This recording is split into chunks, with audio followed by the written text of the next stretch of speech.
السلام علیکم۔ اسلام کی منافی چیز ہے۔ ہر مسلمان بہن بھائی کو یہ بات جاننی چاہیے کہ اللہ تعالیٰ کی طرف سے تمام بندوں پر یہ واجب قرار دیا گیا ہے کہ وہ دین اسلام کو اپنائیں اور مضبوطی سے اس پر قائم رہیں اور اس کی مخالف چیزوں سے ڈرتے اور ان سے بچتے رہیں۔ اسی بات کی دعوت دینے کے لیے اللہ تعالیٰ نے اپنے نبی حضرت محمد صلی اللہ علیہ وسلم کو مبعوث فرمایا ہے۔ اللہ تعالیٰ نے بتا دیا کہ جس نے آپ صلی اللہ علیہ وسلم کی پیروی کی وہ ہدایت یافتہ ہے، اور جس نے اس سے منہ موڑا وہ گمراہ ہوا۔ بہت سی آیتوں میں اللہ تعالیٰ نے ارتداد کی طرف لے جانے والی چیزوں اور شرک و کفر کی دیگر قسموں سے آگاہ فرمایا ہے۔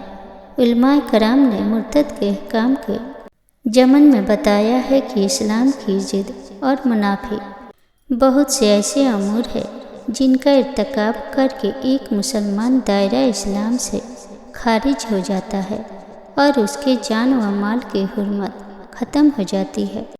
ان منافی اسلام امور میں 10 بہت زیادہ خطرناک اور کثیر الوقوع ہے۔ میں یہاں ان کو مختصر معمولی توضیحات کے ساتھ بیان کرتی ہوں تاکہ تم خود بھی ان سے بچتے رہو اور دوسروں کو بھی ان سے ڈراتے رہو۔ اللہ تعالیٰ ان کے ارتکاب سے ہمیں اپنی حفاظت اور امان میں رکھے۔ اول، اسلام کی منافی چیزوں میں پہلی چیز اللہ تعالیٰ کی عبادت میں شرک کرنا ہے۔ اللہ تعالیٰ کا ارشاد ہے، ان اللہ لا یغفر ان یشرک بہ ویغفر ما دون ذلک لمن یشاء۔ سورہ نساء آیت نمبر 48۔ اللہ بس شرک ہی کو معاف نہیں کرتا، اس کے سوا دوسرے جس قدر گناہ ہیں وہ جس کے لیے چاہتا ہے معاف کر دیتا ہے۔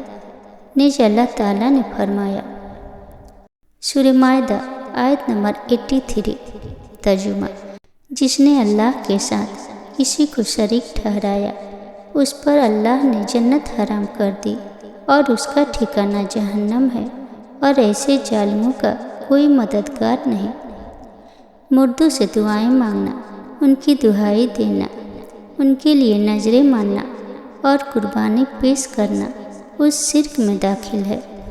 دوم، جس نے اپنے اور اللہ تعالیٰ کے درمیان کچھ واسطے بنا لیے اور ان سے دعائیں مانگے اور ان سے شفاعت طلب کی اور اسی پر بھروسہ کیا تو وہ بلا جمع کافر ہو گیا۔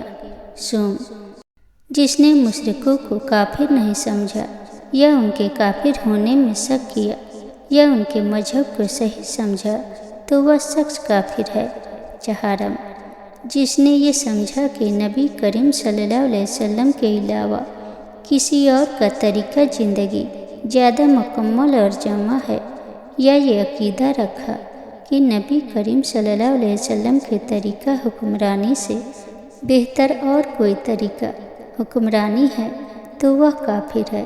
مثلا وہ لوگ جو طاغوتی نظام حکومت کا رسول اللہ صلی اللہ علیہ وسلم کے پیش کردہ طریقہ حکمرانی پر ترجیح دیتے ہیں۔ پنجم، جس نے نبی کریم صلی اللہ علیہ وسلم کی لائی ہوئی شریعت کی کسی چیز کو ناپسند کیا، خواہ اس پر وہ عمل ہی کیوں نہ کرتا ہو، وہ شخص کافر ہو گیا، اس لیے کہ اللہ تعالیٰ نے فرمایا، ذالک بأنہم کریہوا ما انزل اللہ فأحبط اعمالہم۔ سورہ محمد، کیونکہ انہوں نے اس چیز کو ناپسند کیا جسے اللہ نے نازل کیا ہے، لہذا اللہ نے ان کے اعمال ضائع کر دیے۔ ستم، جس نے رسول اللہ صلی اللہ علیہ وسلم کے دین کی کسی چیز کا یا اس کی جزا و سزا کا مذاق اڑایا، اس نے کفر کا ارتکاب کیا۔ اس کی دلیل اللہ تعالیٰ کا یہ فرمان ہے، سورہ توبہ آیت نمبر 66-65۔ اے نبی، آپ کہہ دیجئے کہ کیا تم لوگ اللہ، اس کی آیتوں اور اس کے رسول کا مذاق اڑایا کرتے تھے؟ اب اجر لنگ نہ بیان کرو، تم لوگ تو ایمان کے بعد کافر ہو گئے۔ ہفتم،